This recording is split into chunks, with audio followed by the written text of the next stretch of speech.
Hey guys, tonight we're going to step away from the noise and the bright screens of our world, and journey back to a time lit only by candles and faith. We're exploring a story that sits at the very edge of history and mysticism. The story of a woman who heard the soundtrack of heaven and had the courage to write it down. This isn't just a tale of ancient hymns. It's about how a person, locked away from the world, could create something so vast it couldn't be contained by stone walls. It's one of those true stories that feels more like a legend, a quiet and powerful narrative perfect for letting the day's worries drift away. It's one of the stories of God you don't know. So, before you get comfortable, take a moment to like the video and subscribe, but only if you genuinely enjoy what I do here. It's a small, quiet gesture that helps our community of late-night history wanderers grow. And as always, I love seeing where you're all listening from. Go ahead and drop your city or country and the time in the comments. It's a wonderful way to feel connected in our shared stillness. Now, dim the lights. Maybe turn on a fan for that soft background hum. And let's ease into tonight's journey together. You are 8 years old. The world, for you, is a tapestry of sensations, but the threads are coarse and the colors are muted. The year is 106.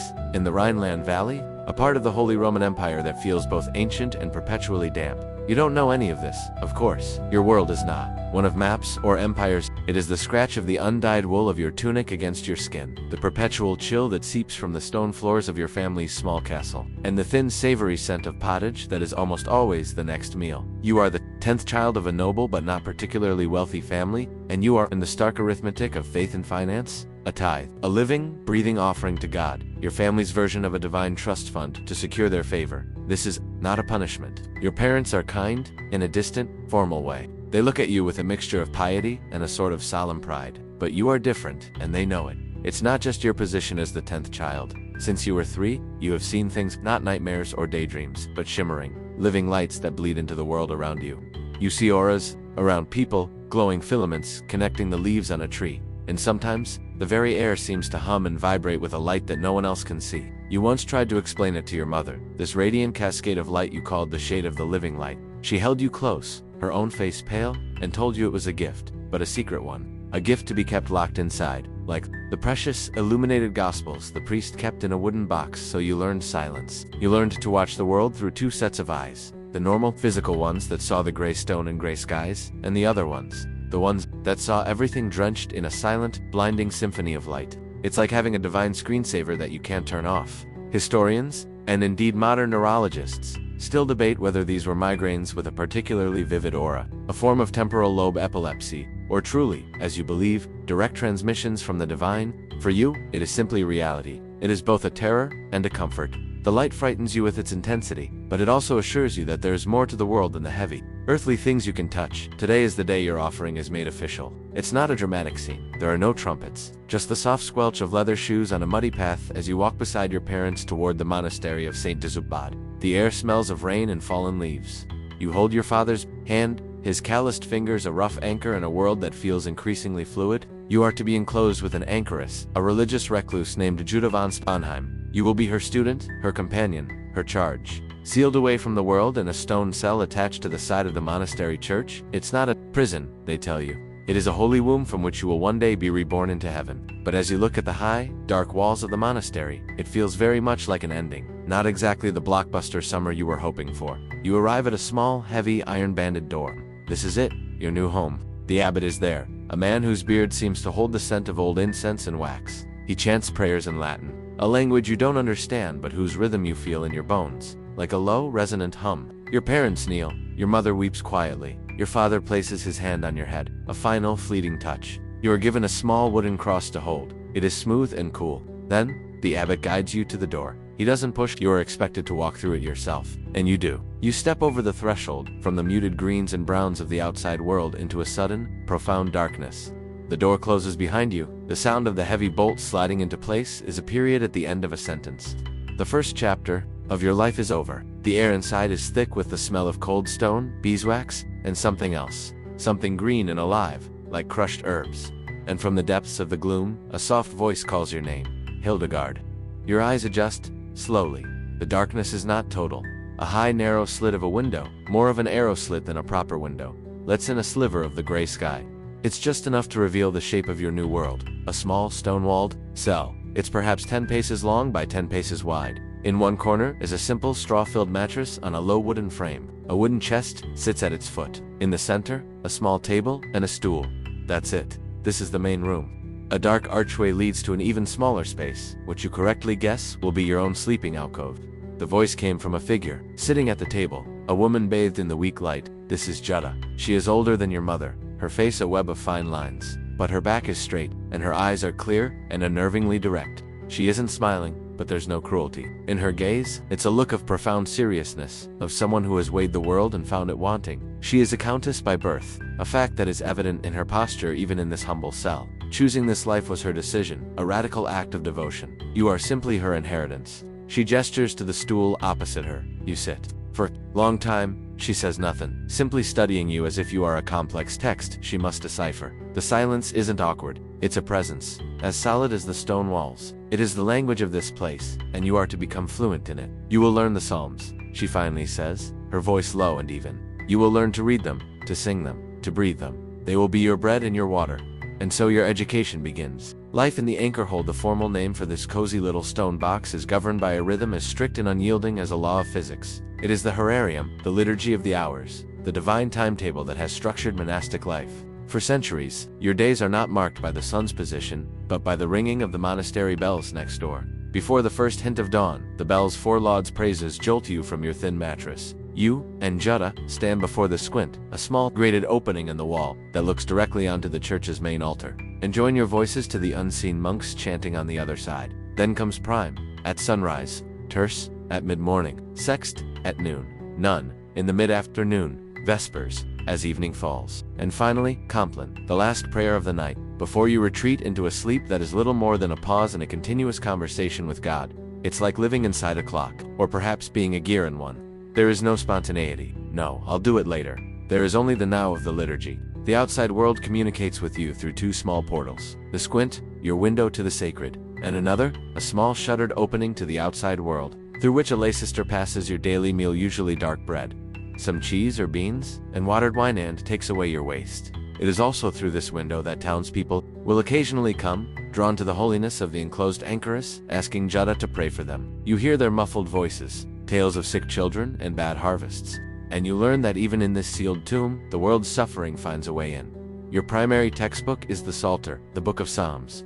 You do not learn Latin with grammar charts or vocabulary lists, the way boys in the monastery school might. Jutta teaches you by pointing to the words on a heavy vellum manuscript as she chants them. You repeat after her, day after day, week after week. Miserere me, Deus, have mercy on me, O God. The words are sounds first, then shapes. And only after months of repetition do they begin to blossom into meaning. It's a strangely immersive way to learn, like being thrown into a linguistic ocean. You learn to read, not for information, but for devotion. The letters themselves, meticulously copied by a monk's patient hand, feel wholly under your fingertips. Jutta also teaches you to sing, not the complex, layered music that is just beginning to take root in the great cathedrals of France, but the ancient single-line melodies of Gregorian chant. Your voice, thin and reedy at first, grows stronger as it joins hers, the notes rising and falling, echoing slightly in the confined space. The music is a strange comfort. It fills the silence, and for you it does something else. It harmonizes with the light. When you sing certain notes, the shimmering visions you still see, but have learned never to speak of, seem to pulse and brighten, as if the sound is giving them color and form. The music is weaving itself into your secret, divine synesthesia. Historians still debate the specifics of what a young girl in clothes like this would have been taught. But the absolute centrality of the Psalter is undisputed. It was the bedrock of female spirituality in the Middle Ages. Beyond that, Jutta teaches you practical things. You spend hours learning to card wool and spin it into fine, even thread with a drop spindle. It's meditative work. The rhythmic twisting of the fiber is a kind of prayer in itself. She shows you the small herb garden she tends in a tiny, walled-off patch of earth, accessible only from your cell, your entire share of the outside world. Here you learn the names and uses of lavender, sage, and rosemary, not for their culinary use, but for their medicinal properties. For headaches, for coughs, for calming the spirit, you learn that even in a world dedicated to the next life, the body's small needs and pains still demand attention. You are being sculpted, shaped by the shadow of this formidable anchor, into a proper woman of God. The wild, visionary child is being carefully, methodically, lovingly chiseled away, or so Jutta thinks. The rhythm of your life with Jutta is a calming metronome. Lauds prime, terce, sext, none, vespers, compline, chant, spin, read, repeat. The world shrinks to the size of your cell, the scent of dried herbs, and the drone of prayers. It is a life of profound, predictable peace. But your inner world, the one you never speak of, remains a chaotic, brilliant storm. The visions have not stopped. If anything, enclosed in this sensory deprivation tank of a room, they have grown more intense, more articulate. It starts not as a picture, but as a physical sensation. You'll be sitting with Jutta, listening to her explain a passage from the Rule of Saint Benedict, when a pressure begins to build behind your eyes, a familiar, deep throb. Then, a creeping blindness. Not darkness, but an overwhelming whiteness, as if a star has gone supernova inside your skull. The edges of your normal vision begin to dissolve. Jutta's face, the vellum page, the stone, while they all blur into a shimmering, pulsating haze. You keep your head bowed, hoping she doesn't notice your focus has shifted, that you are no longer seeing the Latin words, but the fiery architecture of the cosmos. This is the part that modern neurologists find so fascinating. They read your later descriptions and nod knowingly. Classic, scintillating scotoma, they'd say, a textbook symptom of a migraine with an aura.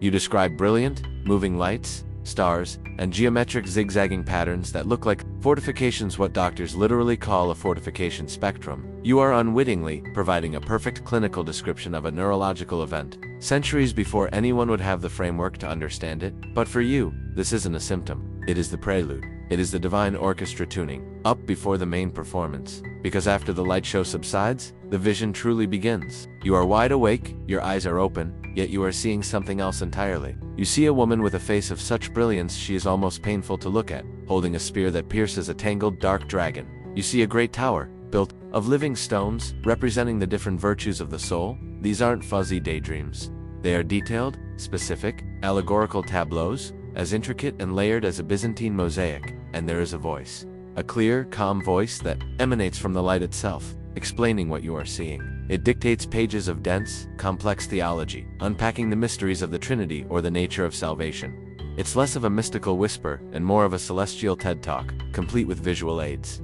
You hold all of this inside. The fear of speaking is greater than the pain of the visions. What would Jutta do? She is a woman of immense faith, but also of rigid orthodoxy. In the 12th century, the line between a divine mystic and a devil-touched heretic was dangerously thin, and walking it was not a recognized Olympic sport. One person's message from God is another's demonic delusion. The devil, you've been taught, is a master of disguise, an expert at creating counterfeit miracles to lead the faithful astray. If you confessed these experiences, would Jutta see the hand of God, or the hoof of Satan? Would she call for an exorcist instead of a scribe? So you remain silent. You perfect the art of looking attentive while your soul is rocketing through the heavens. You can chant the entirety of Psalm 51 from memory while simultaneously watching an allegorical drama about the fall of the angels unfold in your mind's eye. Historians still argue about the source of it all. Was it God? Was it migraines? Could it, somehow, be both? They debate whether the neurological event simply opened a door in your mind to a different kind of perception, a state of creative and spiritual ecstasy that your faith then interpreted through a theological lens. Maybe the migraine was the modem, but the signal was coming from somewhere else entirely. It's a question without an answer, a beautiful historical mystery, one of the strangest details you would later recount. A detail that you clung to as proof of its divine origin was that you saw all this in your spirit, not with your earthly eyes. You could still, if you concentrated, perceive the stone cell around you. You were in two places at once. It's a bit like having a pop-up window open on your computer that takes up most of the screen, but you can still see the edges of your regular desktop behind it. You are here, and you are elsewhere. You live a double life, one of quiet obedience, and another of spectacular, secret revelation. You pray for deliverance from the visions, and at the same time, you pray for them to continue. Because as frightening as they are also the only thing that feels truly real. A lifeline to a world more vibrant than the gray stones and gray routines of your enclosure. The weight of the secret is immense. A second, invisible anchor holding you down. Years pass. The rhythm of the bells, the scratch of wool, the taste of dark bread. This is the grammar of your existence. You are 15 now. Jutta's hair has more gray in it, and your own limbs have the awkward length of burgeoning adulthood. You have read the Psalter so many times that the words feel like your own thoughts. Your secret world of light continues to burn, a constant silent companion. But you are still, in the eyes of the church, a child, an oblate given but not yet, fully committed. That is about to change. One morning, after lodge, Jutta doesn't immediately turn to the spindle. She looks at you, her gaze holding that familiar, weighty seriousness. The abbot will come to the grill today, she says. It is time for you to make your profession. There is no question in her voice. This is not an invitation. It is a declaration, a fact, like announcing that winter is coming. This is the moment your life pivots from something that is happening to you to something you must formally accept. It's the medieval equivalent of being moved from a learner's permit to a full, irrevocable driver's license for a life of piety. Later that day, the abbot appears at the squint, a dark shape against the flickering candles of the altar, is not alone. You can see the shadows of two other senior monks behind him. This is official business. Jutta stands beside you, her presence a silent, solid support. You kneel on the cold stone floor, your knees already calloused from years of prayer. The abbot's voice booms through the small opening, reciting the ancient formula. He asks if you understand what you are undertaking. You whisper your assent. He asks if you come of your own free will. You look at the stone walls that have been your entire world for 7 years. What is free will in a place like this? You whisper, I do. He then asks for your vows. This is the core of the Benedictine life, the threefold promise that will bind you until death. You promise obedience, not just to God, but to the abbot and your superiors. It's an agreement to subordinate your will to the will of the community. You promise stability, a vow to remain in this specific monastery, with these people, in this cell, for the rest of your life. There are no transfers, no early retirements. It is a vow of profound rootedness. Finally, you promise morum, a wonderfully vague and all-encompassing phrase that means the conversion of your manners or, more simply, a total transformation of your life toward a godly ideal. It's basically promising to try really, really hard at everything, forever. After your whispered promises, a lay sister opens the small serving hatch. A pair of iron scissors is passed through. Jutta takes them with slow, deliberate snips. She cuts your long hair, the hair you have secretly been quite proud of. It falls to the stone floor in a soft, brown pile. This is the renunciation of worldly vanity. Next through the hatch comes a bundle of black fabric. Your habit? It's made of coarse, heavy wool, far rougher than your simple tunic. There is a tunic, a scapular to go over it, and the wimple and veil that will cover your shorn head. As you change, you are ceremonially dressed in your new and final identity. It's the ultimate minimalist wardrobe, a single outfit you will wear for the next 60 years. Then comes the most dramatic part of the ceremony. The abbot begins to chant the prayers for the dead. Jutta gently guides you to lie face down on the floor, your arms outstretched in the shape of a cross. This is the prostration. A lay sister passes a large, black funeral pall through the hatch, the same kind of cloth used to cover a coffin.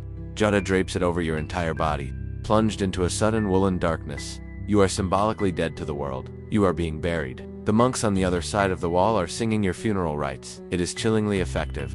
All you can hear is the muffled chant. All you can feel is the cold stone beneath you and the heavy weight of the cloth on top of you. It's sensory deprivation taken to a whole new level. And in that suffocating silent darkness, the living light ignites behind your eyes, brighter and more fierce than ever before. A silent, blazing rebellion against the black wool. Historians still debate what a young woman like you would have truly felt in that moment. Did you feel a wave of ecstatic devotion, a joyful surrender to God's will? Or did you feel a quiet, chilling terror at the finality of it all, the weight of the vows, the literal weight of the burial cloth pressing down on you? Perhaps it was both, a sacred terror that was indistinguishable from awe. After what feels like an eternity, the pall is lifted. Jutta helps you to your feet. You are a nun. The ceremony is over. The abbot gives a final blessing, and the figures at the grill depart. You are alone with Jutta again, in the quiet cell. Nothing has changed. And yet, everything has. The door to the anchor hold was always locked. Now, it feels sealed.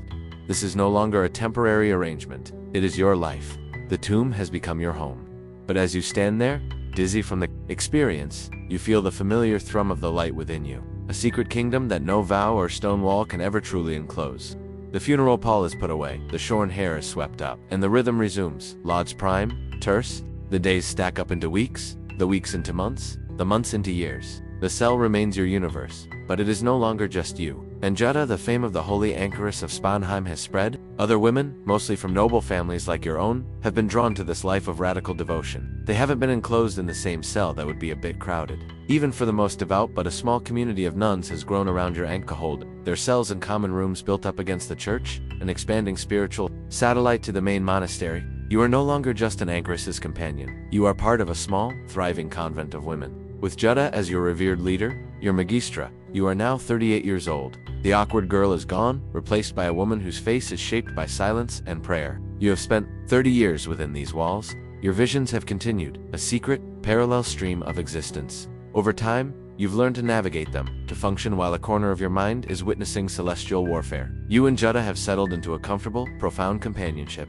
The relationship has softened from teacher on student to that of senior and junior colleague. She relies on your quiet competence, your knowledge of the herbs, your steady voice in the choir. Historians still debate how much informal authority you held during these years. Whether you were already the de facto manager, while Jutta provided the spiritual star power. For you, it's just life. You manage the spinning rota, you advise on which herbs to use for Sister Adelheid's persistent cough. You ensure the chanting is unified. Then, in the autumn of 1136, the rhythm breaks. Jutta falls ill. It is not a sudden collapse, but a slow, gentle fading, as if she is gradually becoming translucent. The vibrant, formidable woman who took you in as a child now needs your help to sit up. You feed her watered-down wine with a small spoon. You change the linens on her straw mattress. You sit by her side through the long nights, listening to her breathing become shallower. The other sisters pray constantly at the grill. The monastery's infirmary, a monk with a rudimentary knowledge of Galenic medicine, offers what he can herbal poultices and grim pronouncements, but there is nothing to be done. On her last day, she is lucid. She holds your hand. Her grip is surprisingly strong, a final flicker of the old countess. She doesn't speak of God or salvation, she speaks of you. You will watch over them, she whispers, her eyes gesturing vaguely toward the wall that separates you from the other sisters. It is not a question, it is a command. A final act of obedience she is bestowing upon you. You nod, unable to speak past the lump in your throat. Later that afternoon, as the monastery bells ring for none, she breathes her last. The cell falls into a silence so profound it feels like a physical blow. For 30 years, her presence has been the central pillar of your world. Now there is only echoing emptiness. The two-person team is down to one. The duties of mourning are a blessing. Their familiar rituals, a raft in the sea of your grief. You wash her body, dress her in a fresh habit, and help place her on the simple wooden board that will serve as her bier. Through the serving hatch, the other sisters reach their hands, trying to touch your habit one last time. Their weeping is the only sound. After she is taken for burial in the monastery cloister, you return to the cell. Your cell. It has never felt so large, so empty. A few days later, the sisters gather. It is time to elect a new magistra. The process is straightforward. They are a small, tight-knit group. There are no campaigns, no political maneuvering. They simply vote. The abbot presides from the other side of the grill, more as a witness than a participant. One by one, each of the nuns gives her choice, and one by one, a single name is repeated. Hildegard. It is unanimous. Of course it is. You are Judah's right hand. You are the most senior, the most learned, the most capable. The abbot confirms the election. He gives you his blessing through the iron grate. And just like that, you are the new Mother Superior. You've received the biggest promotion of your life, a job you never applied for, in a company you can never leave. You are now responsible for the spiritual health, the physical well-being, and the administrative order of a dozen other souls. The woman who has spent her entire life hiding a secret world of overwhelming visions is now tasked with being a beacon of clarity and strength for others. It is a terrifying, crushing inheritance. The weight of Jutta's whispered command, "You will watch over them," settles onto your shoulders. Heavier than any funeral pall, you stand alone in the center of your cell, the new magistra, feeling utterly, completely unqualified. You are a leader now. A magistra. The title feels like an ill-fitting garment, borrowed and far too large. Your days are no longer your own, consumed by the quiet but relentless machinery of convent life. Before, your responsibilities were to your own soul and to Jutta. Now, you are responsible for everyone. You are settling disputes over who gets which portion of thread for weaving. You are monitoring the dwindling supply of winter herbs. You are consoling Sister Elizabeth, whose grief over her mother's death from 3 years ago has resurfaced with the changing of the seasons. You have become a spiritual administrator, a divine middle manager, and the crushing weight of it all is a constant, low-grade hum of anxiety. The pressure builds. The responsibility, the grief for Jutta, the 30 years of suppressed vision, all begins to curdle inside you. You fall ill, not with a simple cold or a passing fever, but with a profound, paralyzing sickness. A crushing weight presses down on your limbs, making it impossible to rise from your straw mattress. You are consumed by pain, a fire that seems to burn behind your eyes and through your veins. You cannot eat, you can barely drink. The other nuns flutter around you, their faces etched with worry. They apply cool cloths to your forehead and pray ceaselessly at the grill, but nothing works. This is not an illness of the body, and it will not yield to bodily remedies. Historians and medical experts still debate the nature of this mysterious ailment. Was it a severe depressive episode, brought on by grief and overwhelming stress? Was it a psychosomatic manifestation of your intense inner conflict? Or was it, as you firmly believed, the hand of God, physically pinning you down, forcing you to finally confront what you had been hiding your entire life? Then, in the depths of your sickness, the vision comes. It is not like the others. There is no gentle prelude of shimmering lights. This is an inferno. A torrent of liquid fire pours from the heavens and floods your mind, your heart, your entire being. It doesn't feel like a message. It feels like an assault. And from the center of this blazing light, the voice speaks. It is the same voice that has guided your visions for decades. but all the gentleness is gone. It is no longer an explicable or a commentator. It is a commander. O fragile human, ashes of ashes, and filth of filth. It thunders not exactly the you go girl. Encouragement one might hope for. Say and write what you see and hear. Do not be timid. Speak. Terror, pure and cold, cuts through the fire. You refuse. Silently, in the deepest part of your soul, you argue back. You marshal all the excuses you have polished over 30 years of silence. I am a woman, you plead. Women do not write theology. They do not teach. They do not proclaim. Their place is in silence and obedience. I am unlearned. You argue, deploying the classic trope of medieval humility. You haven't been formally educated in the great schools of Paris. You know your Psalter, but you are no scholar who would listen to you. They will say I am proud, or mad, or worse, a heretic. The fear of being laughed at is potent, but the fear of being condemned is paralyzing. The light does not relent. The voice does not debate. The command is repeated, and with each repetition, the physical pain in your body intensifies. As if your very bones are being crushed by your disobedience. You are trapped. The visions you have hidden for so long are now threatening to destroy you. The secret is no longer a bearable burden, it is a poison. The choice is clear, and it is terrible. Speak and risk the world's condemnation, or remain silent and be consumed from within. It is the ultimate divine ultimatum. Lying on your cot, paralyzed and burning, you finally break. You cannot do this alone. You need an ally.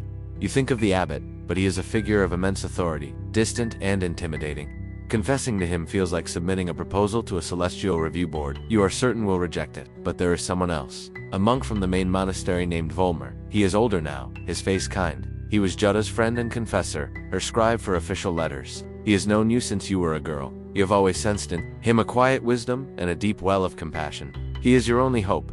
With what little strength you have, you ask the sisters to fetch him. He comes and sits on the stool beside your cot, his expression full of gentle concern. And for the first time in your life, you open the floodgates. You confess everything. The visions that began in childhood, the shimmering lights, the dramas, the voice from the heavens, the crushing sickness, and the terrifying command to write it all down. You speak in a torrent of whispered words, certain that at any moment he will recoil in horror, or perhaps make the sign of the cross to ward off the demon he surely sees before him. He does neither. He listens, patiently, attentively, and when you are finished, breathless and weeping, there is a long silence. You brace for the judgment. But when he finally speaks, his voice is not filled with condemnation, it is filled with awe. This is from God, he says, his voice soft but certain. You must not hide this light any longer. In that moment, the crushing weight on your limbs begins to lift. The fire behind your eyes recedes to a warm glow. You are not healed, not yet. But you have found a witness. The silence has been broken, and everything is about to change. Volmer's words are a balm, but they are not a cure. The validation from a trusted friend is like a cool drink of water after days of fever, but the fundamental terror remains. It's one thing to have someone believe you. It's quite another to actually do the thing you've been commanded to do. The divine voice didn't say, you should totally consider sharing your ideas if you feel up to it. It said, right.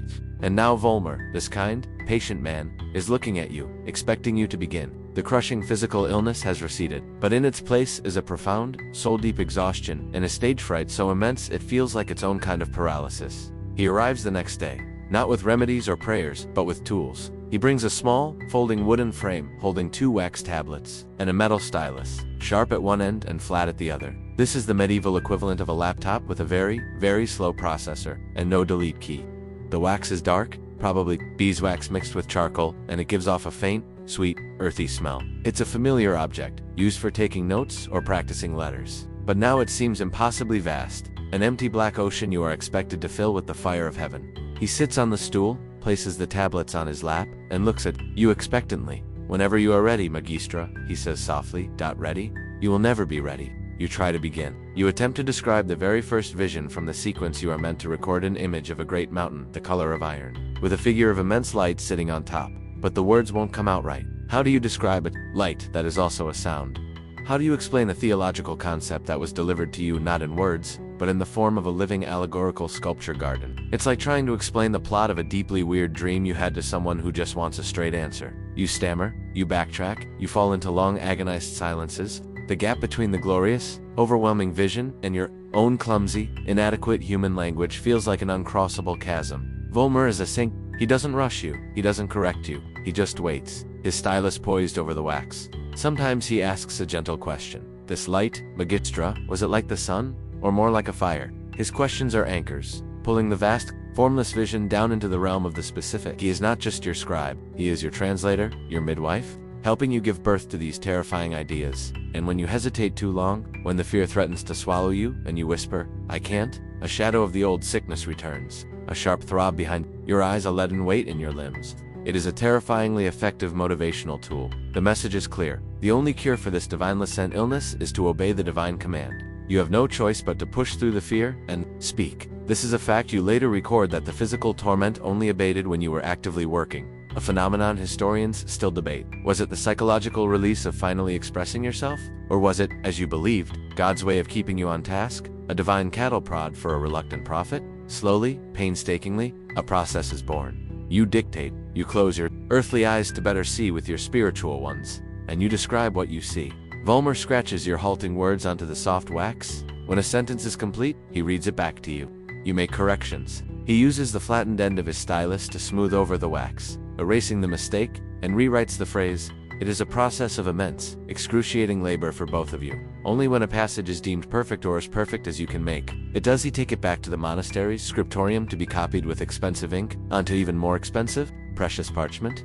The name for this work comes to you in one of the visions. Civiat. It is a contraction of the Latin phrase, Si vias Dami, know the ways of the Lord. And so you begin, you, the unlearned woman, the self-proclaimed filth of filth, start to dictate one of the most ambitious and original theological works of the 12th century. The first vision, the one of the iron mountain and the luminous figure, becomes the frontispiece of the entire work. It takes days to get the first few paragraphs right. Every word is a struggle. Every sentence is an act of defiance against your own fear. But as Volmer carefully scrapes the first approved Latin sentences into the wax, you feel not joy, not relief, but a quiet, fragile sense of beginning. The silence has been broken, and now the terrifying sacred work must be done.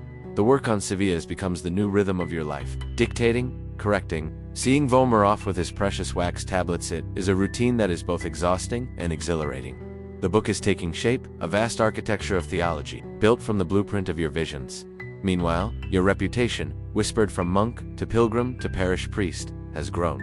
So has your community. The small cluster of cells attached to the monastery is no longer a cluster, it's a crowd. New novices arrive, drawn by the stories of your piety and the quiet integrity of your small convent. The anchor hold, once a symbol of spacious solitude, now feels like a packed subway car at rush hour. The air grows thick with the scent of wool, beeswax, and too many people in too small a space. You find it increasingly difficult to find the silence needed for your work, for prayer, for simply breathing. It feels less like a holy community and more like a poorly ventilated dormitory. This isn't sustainable. You are the magistra. You can see the friction growing among the sisters, the frayed nerves, the lack of privacy.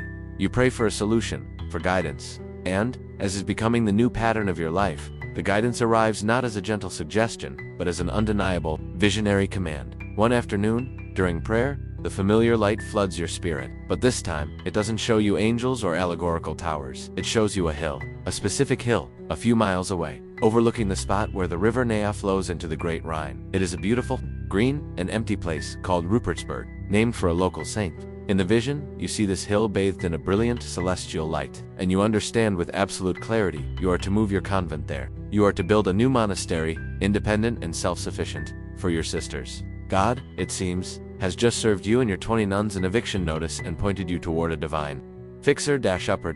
You are terrified. This is a far more audacious plan than writing a book in secret. This involves land, architects, money, and, most terrifyingly, permission. You are under the authority of the abbot of St. Isabet, a man named Cuno. Your convent is a subsidiary of his monastery. All the dowries your noble-born nuns brought with them, the lands, the money, the livestock belong to the main monastery. Proposing to leave is not just a logistical challenge, it is a declaration of financial independence.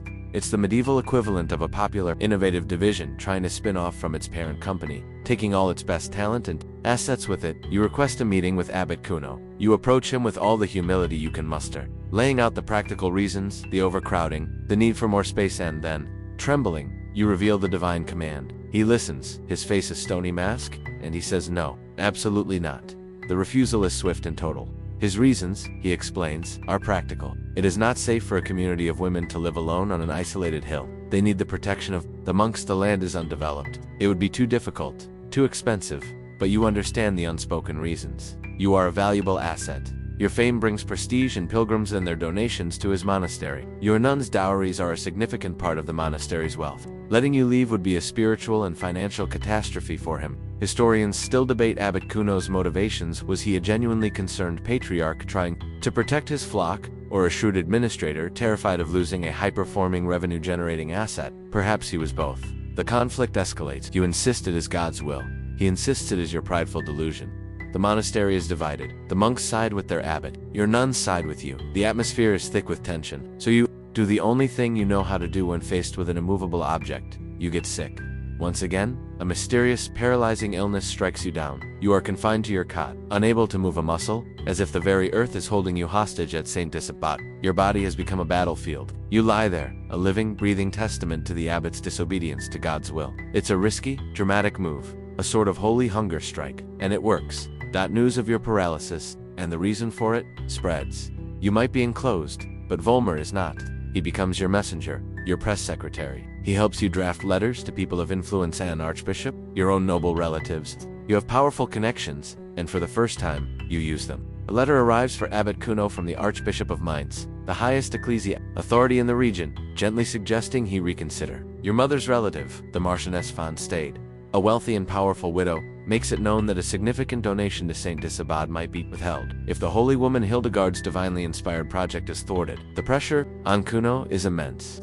On one side, he has a paralyzed, world-famous prophetess whose condition seems to be a direct result of his actions.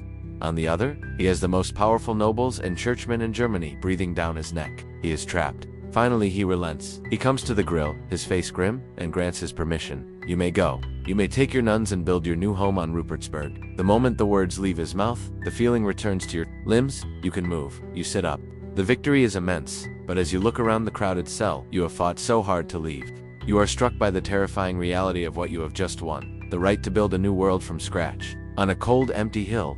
The air at Rupertsberg is different. It's thin and clean, carrying the scent of damp earth, crushed river stones, and the promise of rain.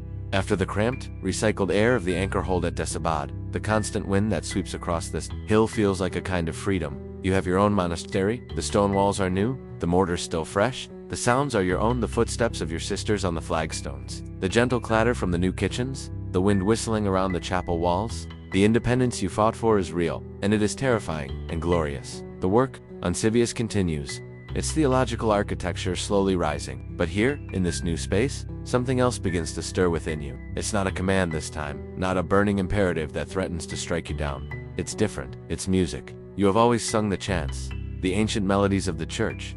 But what you begin to hear in your visions is something else entirely. It's not the familiar, stately progression of Gregorian chant. This music soars and dives, leaping across octaves with an athletic, emotional intensity you've never heard before. The melodies are complex, ornate, and deeply, achingly beautiful. It's as if the living light has finally been given a voice. One day, the vision is not just a sound, but a complete performance. You see a story unfold, a drama of the human soul. You see a character, Anima, the soul, joyful and innocent. Then you see the virtues, radiant female figures in white, each one singing a greeting to the soul. And then, a jarring, discordant presence, the devil. He doesn't sing, he can't. His voice is a guttural, arrogant shout. He tempts the soul away from the virtues, and she follows him into worldly despair. The rest of the play is the battle for her return, with the 16 virtues: humility, hope, chastity, charity, and the rest singing their defiance to the devil and calling the lost soul back to grace. You have just been given a front row seat to the premiere of the world's first ever morality play, a complete allegorical opera. It's a spiritual Broadway musical, and it's all in your head. Now comes the truly impossible part. How do you get it out? You have an entire score. Every soaring note for the virtues, every pained lament for the soul, every grating boast from the devil, playing on a loop in your mind. But you have no recording device, no sheet music software. All you have is your own voice, and the trust of your sisters. So you begin the painstaking process of musical dictation. You gather a trusted nun, perhaps, the young Viriditas von Stade, your closest friend and secretary in the new, echoing chapel. You hum a phrase, a single, soaring line of melody. Viriditas, her ear pressed close, tries to capture it. The musical notation of the 12th century is not what we have today. It's pneumatic notation. There is a staff, but the symbols, the neumes, are more like little squiggles, dots, and hooks written above the Latin lyrics. They are excellent at showing whether the melody goes up or down. the general contour of the music, but they are notoriously imprecise about rhythm and exact pitch. It's less like sheet music and more like a set of divine IKEA instructions, some assembly required, and good luck figuring out the details. Historians and musicologists still debate the exact process. Did you hum a line over and over while your scribe made frantic marks? Did you use a monochord, a simple single-stringed instrument, to find the specific notes? What is clear is the result. The music you composed was unlike anything else being written at the time. While most chant was conservative, with a limited vocal range, your melodies are famous for their acrobatic leaps, sometimes spanning 2 octaves, push the female voice to its limits, demanding soaring, powerful notes that express pure, ecstatic joy, and plunging sorrowful phrases of despair. It must have been incredibly challenging for your choir of nuns, a kind of spiritual and vocal workout. The play itself, which you call Ordo Virtutum, or the Order of the Virtues, is a masterpiece of theology and theater. The casting is simple. Your nuns, dressed in simple white habits, will be the virtues. One will be the soul, and the only male role, the devil, will be played by your dear friend and scribe Vollmer. And in a move of pure theological genius, you write no music for him. The virtues sing in the divine language of harmony. The devil, being the incarnation of chaos and separation from God, is incapable of creating music. He can only shout, grunt, and bellow. He is pure noise in a world of divine melody. Slowly, painstakingly, phrase by phrase, the entire 82 melody score is written down. It is a testament to your vision, but also to the patient, collaborative trust of your community. As the nuns practice the soaring lines in the new chapel, their voices filling the space you built for them. It is the sound of your secret, interior world finally being made manifest, a captured echo of the living light. The soaring notes of the Ordo Virtutum have filled the stone chapel, a testament to the architecture of the soul. But your work is not confined to the heavens. The same divine energy that you translate into music also pulses in the world, right? Outside your door, you, the abbess who hears angels, now turn your attention from the celestial choir to the quiet hum of the earth itself. You walk out of the chapel and into the monastery's new, sprawling gardens. You bend down, your black wool habit brushing against the damp soil, and you look. Really look. You examine the veins on a plantain leaf. You crush a sprig of mint between your fingers and inhale its sharp, clean scent. You observe the way a spider has woven its web between stalks of lavender. The world, you realize, is not just a stage for human drama. It is a pharmacy, it is a library. It is a living text, written by the same author who composes the music in your soul. You have a name for this. It is one of the core concepts of your entire theology, a word that hums with life. It translates literally as greenness, but that's like saying the ocean is wet. It's so much more than that. For you, Viriditas is the divine, cosmic, moisturizing power of God. It is the life force, the vitality, the juiciness of creation. It is the sap in the stem, the blood in the veins, the moisture in the soil that allows a seed to sprout. It is the opposite of dryness, decay, and death. A plant that is full of Viriditas is lush and green. A soul that is full of Viriditas is fertile with virtues and grace. It is the greening power of God, and it is everywhere. This concept becomes the bridge between your mystical visions and your surprisingly practical, scientific mind. You set out to catalog this divine power in all its forms. The result is 2 more massive books, a pair of encyclopedic works that are as ambitious as Scipius. The first is Physica, a book of natural history. In it, you document hundreds of plants, trees, animals, birds, fish, reptiles, and stones. You are not just copying from ancient Greek or Roman texts, a common practice at the time. You are describing the flora and fauna of your own Rhineland Valley. You are a celestial botanist, cataloging God's creation, one German oak tree at a time. The second book, Causae et Curae, Causes and Cures, is the user manual. It is your masterpiece of holistic medicine. Here, you explain how to use the elements from Physica to heal the human body and soul. Your medical system is built upon the well-known theory of the 4 humors, a staple of ancient and medieval medicine. The body, you agree, is a delicate balance of IV fluids. Blood, hot and moist. Phlegm, cold and moist. Yellow bile, hot and dry, and black bile, cold and dry. Sickness is simply these humors getting out of balance. A fever is too much heat. A deep melancholy is too much black bile. The cure is to restore the balance by applying a substance with the opposite qualities. It's a cosmic system of checks and balances, and a lot more complex than just taking 2 leeches and calling me in the morning. But within this traditional framework, your work is revolutionary. You offer incredibly specific, practical remedies. For a weak heart, you prescribe a wine cooked with galangal root. For digestive trouble, you recommend fennel. You categorize plants and foods based on whether they are hot or cold, wet or dry, creating a complex dietary system designed to maintain health.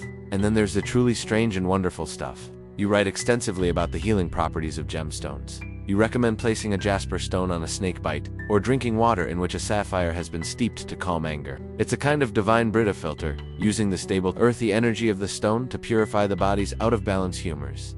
Historians still debate the source of this incredible wealth of information. Was it all revealed to you in visions, a complete medical encyclopedia downloaded from the living light? Or were you also a brilliant observer and a collector of the folk wisdom that had been passed down through generations of women? The informal healers who knew which herbs calmed a fever and which poultice drew out infection. The truth is likely a blend of both.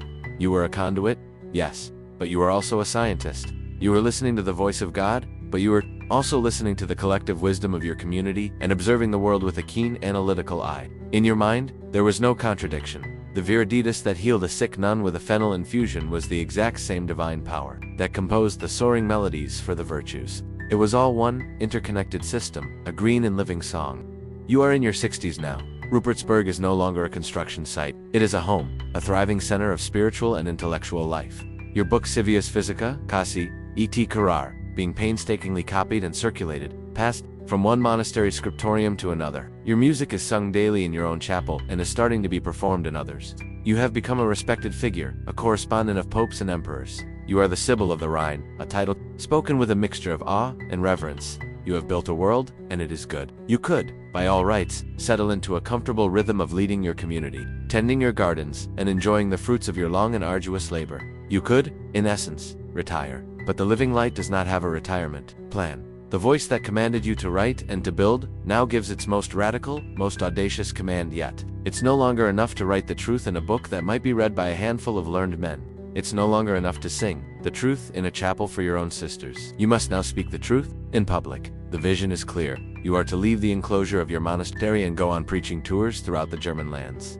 This is not just unusual, it is unthinkable. Public preaching is the sole, jealously guarded prerogative of ordained men priests. Bishops, abbots, a woman teaching theology to a public audience was not just against custom, it was seen by many as against the natural order of things. It was a direct challenge to the clerical hierarchy. You are being asked to step out of your convent and onto a stage that, by all rights, should not exist for you. It's one thing to be a reclusive, mysterious prophet whose words are vetted and written down by men. It's quite another to show up in person, to open your mouth, and to preach. The fear is immense, a cold dread that feels all too familiar, but so is the command. And by now, you have learned the hard way that disobeying the voice is far more painful than obeying it. And so, with Volmer making the arrangements, and a small entourage of your most trusted sisters, you prepare to leave. Rupertsburg you travel by boat. The Rhine River, the great artery of your homeland, becomes your highway.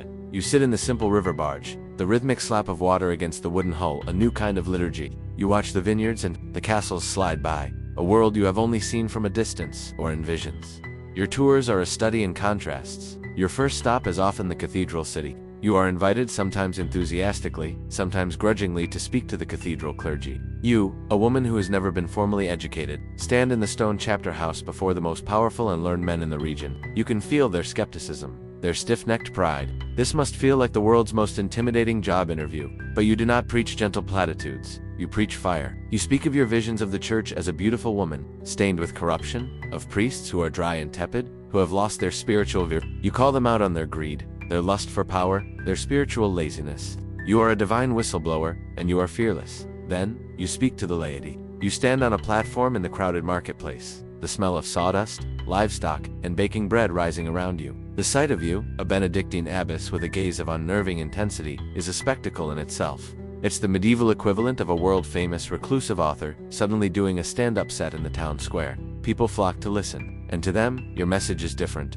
It is one of comfort, of encouragement, of the imminence of God's greening power in their own lives. You are stern with the powerful and gentle with the humble. Historians still debate what drew the massive crowds. Was it the raw power of your spiritual message? Was it the endorsement you had received from the Pope, which gave you an almost unassailable authority? Or was it the sheer jaw-dropping novelty of seeing a woman do what only men were supposed to do? It was likely all three. You were a phenomenon. You were living proof that God's voice could speak through the most unlikely of vessels. These tours you will eventually undertake, 4 of them, over more than a decade, are physically and spiritually draining. After the sermons, the crush of the crowd, the tense meetings with bishops, you retreat to the quiet of your guest cell or the gentle rocking of the boat. You are exhausted. The public prophet must once again become the private mystic, reconnecting with the silent, luminous source of her strength. As you drift down the river, the chants of your sisters on the boat a soft comfort, you understand this new, strange rhythm of your life. to be filled with the living light and silence, and then to pour it all out in a torrent of words, again and again. You are 80 years old. The preaching tours are over. The Rhine River has carried you home to Rupertsberg for the last time. Your body is frail, your bones ache with a damp chill that never seems to leave, but your mind, and the living light within it, are as sharp as ever. You have earned a peaceful end. You have fought the good fight. You have, by any measure, finished the race. But the world, it seems, has one last fight for you. And it will be the fight that defines your legacy, a battle not against your own fear or a stubborn abbot, but against the full, crushing weight of clerical authority, that it begins, as so many troubles do, with a death. A young man, a minor noble, who had been excommunicated years earlier for political reasons, but had, on his deathbed, reconciled with the church and received his last rites, had asked to be buried in your convent cemetery. He was a friend, and patron of your community. You knew his heart, you trusted his repentance.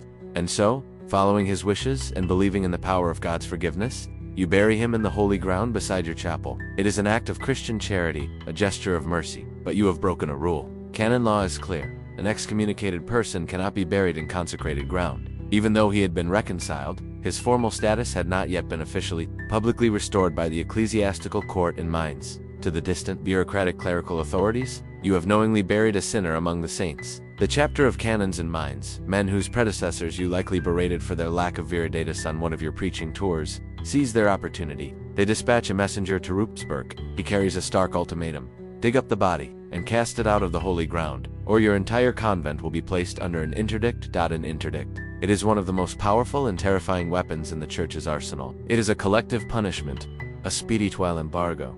If an interdict is declared, all sacramental life ceases. You will not be allowed to receive the Eucharist. You cannot hear Mass. No confessions can be heard, no last rites given. And most cruelly of all for you, the composer of heavenly symphonies, no music can be sung. The divine office, the liturgy of the hours that has structured your every waking moment since you were 8 years old, must be spoken in a flat, toneless whisper. The song of God must fall silent. It is a punishment designed to create such profound spiritual anguish in the community that they will rise up against their leader and force them to capitulate. You refuse. You gather your terrified nuns, and you tell them that to exhume the body of a penitent man would be a grave sin, offense against God's mercy. You write back to the canons in Mainz, explaining the situation, confident that these men of God will understand. You are wrong. They are men of law, and you have broken it.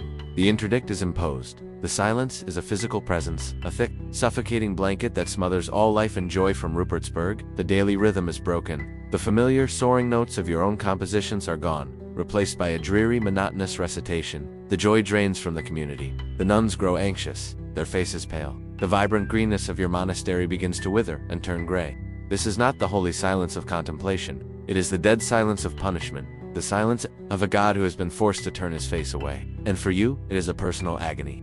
Your entire life has been about giving a voice to the living light. Now that voice has been gagged, you lie in your bed, your old body racked with the pain of this spiritual desolation. And in your weakness, you have one final, powerful vision. You see the devil, a dark, shadowy figure, gloating and laughing with his demonic followers on the steps of a church. Why are they so happy? Because, the vision explains, they have succeeded in silencing the sacred music on earth that most reminds them of the harmonies of heaven they have lost. They are celebrating this enforced silence. The devil, you realize with breathtaking clarity, hates music.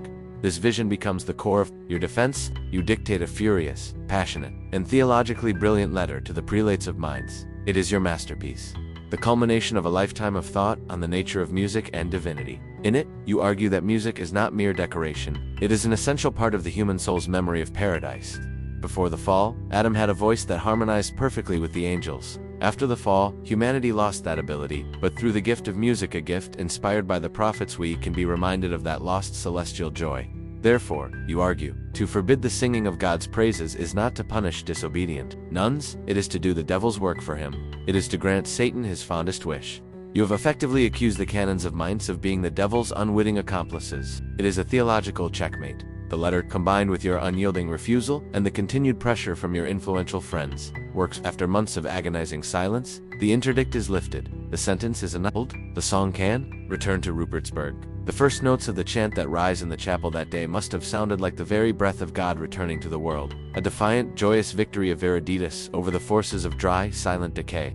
The victory is sweet. The sound of song once again fills the halls of Rupertsberg, a defiant testament to your will. The interdict is a memory, a scar that proves your resilience. But the long months of spiritual anguish have taken their toll on your frail 80-year-old body. The fight has drained the last of your reserves. You have won, but it was the final battle. You feel a profound, bone-deep weariness settle over you, a sense that the work is, at long last, truly done. The living light still glows within you, but it is softer now, less a burning fire and more the gentle, steady flame of a lamp whose oil is almost spent. You know your time is short, and in these final months, your focus turns inward again, back to the rhythms of your own community, the small world you built from a vision. There is one last strange, beautiful project you undertake, a final testament to the unique nature of your mind. You begin to compile a dictionary, but it is not a dictionary of German or Latin. It is a dictionary for a language that no one else on earth speaks, a language that you yourself have created. You call it the lingua ignota, unknown language. This is not just a collection of a few dozen secret words. It is a vocabulary of over 1,000 nouns, all neatly arranged in a hierarchical order, from words for God and the angels, down to words for human beings, family members, parts of the body, illnesses, and finally, common household objects and plants. Each word is a strange, melodic invention, a jumble of sounds that feel both alien and vaguely familiar, as if drawn from some lost, ancient tongue. The word for God is agons. The word for man is inkels. The word for eye is oyer. For a linden tree, it is a complete, if partial, lexicon for a private world. You also create an alphabet to go with it. 23 unique and elegant characters called the literary ignota, or unknown letters.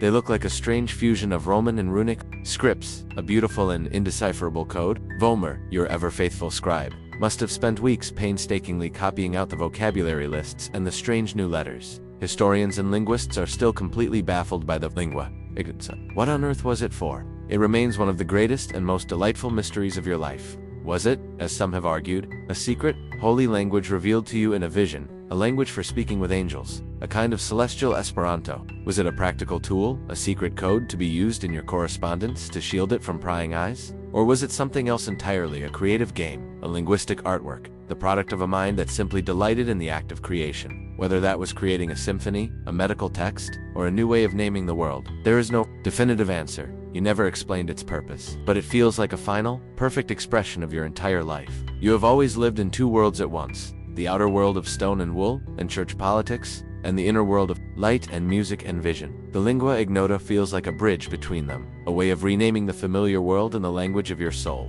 It is a quiet, personal act of creation after a lifetime of loud public battles. It is a language for no one but yourself and your sisters, a final, secret garden cultivated in the twilight of your life. As you work on this final, strange project, you also begin to organize your legacy. You ensure the copies of your books and music are secure. You give final instructions to the nun who will succeed you as abbess. You are putting your house in order, not just the physical monastery of Rupertsberg, but the vast intellectual and spiritual house you have built over 8 decades. You are no longer fighting the world, you are preparing to leave it, leaving behind a treasure trove of words and notes and cures. And one last, beautiful, unsolvable puzzle. It is the 17th of September, in the year of our Lord 1179. Autumn is settling over the Rhineland. The air is crisp, and the leaves on the vines across the river are beginning their slow burn from green to gold. Inside the infirmary cell, at Rupertsberg, you are lying on your cot. Your sisters are gathered around you, their familiar faces a constellation of love and grief. The rhythm of your breathing is shallow, a soft, faint whisper against the silence of the room. Your eyes are closed, but you are not asleep. You are, as you have so often been, in two places at once. One part of you is here, in this room, aware of the cool cloth on your forehead, the gentle pressure of your successor's hand holding yours, the muffled sound of weeping. The other part of you is already turning toward the light, the living light. Your constant, secret companion for more than 80 years is no longer a vision you witness. It is a place you are entering. It is no longer a fire that pours into you. It is a current that is pulling you out, gently, into a great, shimmering ocean of peace. That there is no pain. The aches and chills that have plagued your old body have faded away. There is no fear. The terror that accompanied your first visions, the dread you felt before abbots and bishops, has dissolved like mist in the morning sun. There is only a profound sense of homecoming, of a final, complete, and perfect harmony.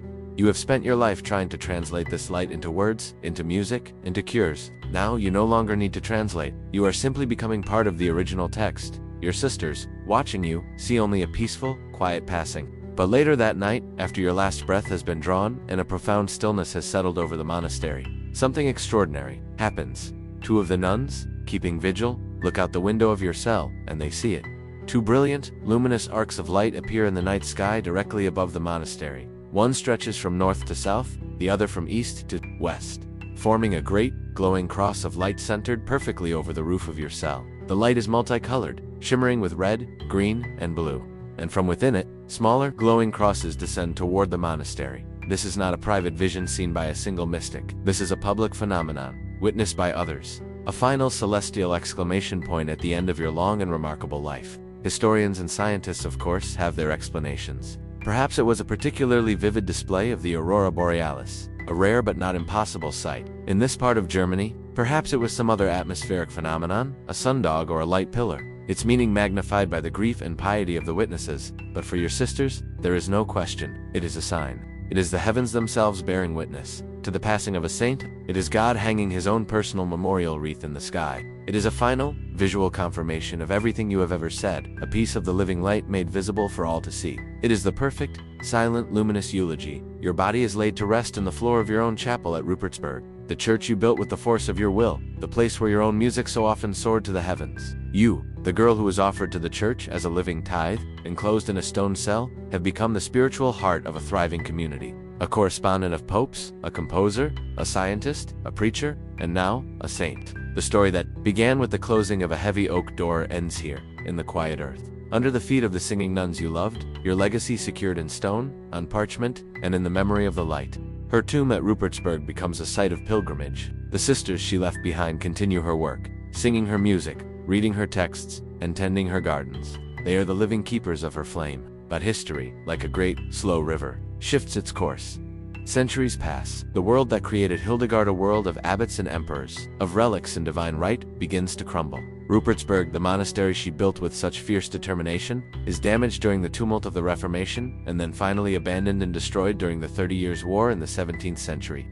The stones are carted away, the foundations, overgrown. Her physical legacy, her beautiful home on the hill, is erased from the landscape. Her remains are moved, thankfully, to a nearby parish church in Bingen. But her name and her vast body of work fall into a profound silence, deeper and longer than any interdict. For centuries, you are forgotten. You become a footnote in obscure chronicles, a half-remembered local saint. Your books, the magnificent, hand-copied vellum codices, are scattered. Some are lost forever. Others lie dormant on the dusty shelves of European libraries, their strange, musical notations and mystical illustrations seen by only a handful of curious scholars who likely dismissed them as the concentric scribblings of a medieval nun. The living light has been hidden under a bushel of historical neglect. The woman who fought so hard to make her voice heard has become a whisper, an echo so faint it is almost gone. And then, in the 19th century, a flicker. Romantic era scholars, fascinated by the medieval past, begin to unearth these forgotten manuscripts. They blow the dust from the cover of a codex in Wiesbaden and find the glorious, terrifying illuminations of Sippius. They open a manuscript in Copenhagen and find the strange vocabulary of the lingua ign. Most importantly, a nearly complete collection of your music, including the Ordo Virtutum, is found in a Belgian abbey in a manuscript now famously known as the Denderman Codex. The process is slow, academic, a trickle of scholarly articles, and mentions in dense books. The real rediscovery, the true resurrection, happens in the late 20th century. The burgeoning historical performance movement, musicians dedicated to playing ancient music on period instruments, stumbles upon your compositions. They look at the strange, soaring melodies, the acrobatic leaps of your chant, and they are captivated. They begin to record your music. And for the first time in almost 800 years, the soaring notes of the Symphonia Harmonia Celestium Revelationum, the symphony of the harmony of heavenly revelations. Your great cycle of liturgical songs are heard not just by a handful of scholars, but by thousands of ordinary people, piped through speakers and headphones around the globe. The sound is a revelation. It is ancient and yet startlingly modern, deeply spiritual, yet fiercely passionate. The girl who was supposed to live and die in silence now has albums on the classical charts. The echo has become a roar. Your other works follow. Theologians rediscover the profound systematic nature of your visionary writings. Feminists seek you as a towering figure who defied a patriarchal church structure and forged her own path. Practitioners of alternative medicine and herbalists find a kindred spirit in Kasi et Cure, poring over your remedies for melancholy and your belief in the healing power of gemstones. You have, in a way no one could have predicted, become a contemporary. The echoes of your life are now found in the most unexpected places. In a concert hall in Tokyo, as a soprano sings the Lament of Anima from the Ordo Virtutum. In a university library in California, as a student writes a thesis on the concept of in a German pharmacy, where herbal remedies based on Hildegard medicine are sold in neat little boxes, The voice that was once confined to a stone cell, that was once gagged by an interdict, that was once lost to the silence of history, is now everywhere. The living light, it turns out, could not be extinguished. The sounds you heard, the divine harmonies you fought so hard to transcribe, have finally found their way out of the stone, off the parchment, and into the waiting, listening, air of a world you never could have imagined. Your music, composed to be heard from heaven, has finally returned to fill the earth. The story is over now. The great arc of a life lived 8 centuries ago comes to a gentle close. The visions, the battles, the soaring music, you can let it all begin to soften and fade, like the last notes of a hymn echoing in a stone chapel at dusk. The journey from the silent, enclosed cell to the vast, singing cosmos is complete. You have been a witness to it all, and now, the time for witnessing is over, and the time for rest has come. Let the details of her world recede, the scratch of the wool habit, the scent of beeswax and herbs, the weight of the abbot's judgment. Allow them to drift away on the slow, quiet river of your own breathing. The only thing that remains is the gentle glow at the heart of the story, the living light. It was her name for that deep, inner well of peace and creativity, the silent, luminous source of her strength. You don't need a vision to find it. It's there, in the quiet space behind your eyes, in the gentle rhythm of your own heart. It is the peace that waits for you when all the other noises of the day have finally fallen silent. You can let go of the story now, release it. Let your mind become as still and quiet as the Rupertsberg Monastery on a calm night, the sky above clear and filled with distant silent stars. There are no commands to follow, no battles to fight. There is only the simple, gentle pull of sleep, a soft current drawing you out into a quiet ocean of rest. The weight of the day can be set down on the shore. The world and all its demands can wait until morning. For now, there is only this moment, this breath, this stillness. The gentle, greening power of rest is all around you, waiting to restore you. It is safe to let go. It is safe to drift. End of script. Sweet dreams.